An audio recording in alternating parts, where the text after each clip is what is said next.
Ayun, Diwata.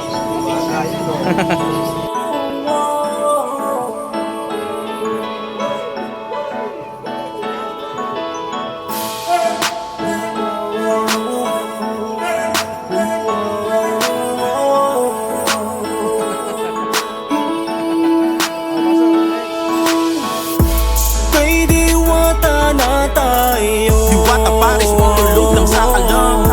Kay Diwata na tayo. Sarap na hinahanap mo dito matitikman. Kay Diwata na tayo. Diwata Paris, overload lang sa alam.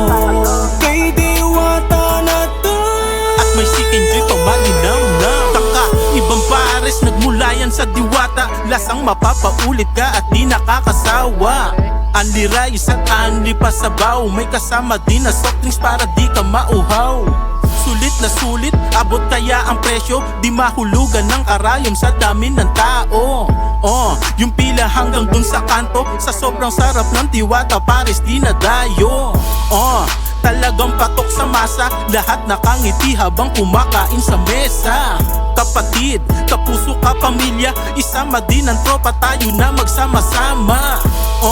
Sa Diwata Parisan, sarap na hinahanap dito mo matitikman.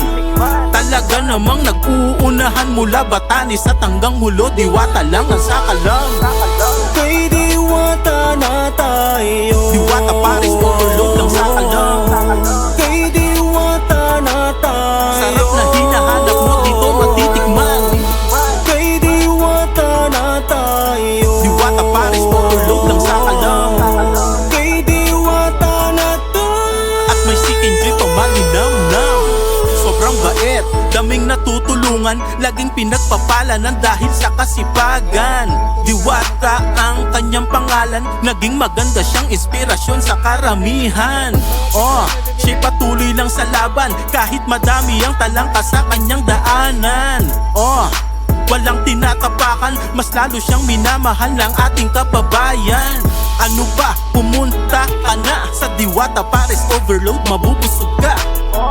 Tara na, sumama ka na, isama na buong barkada at buong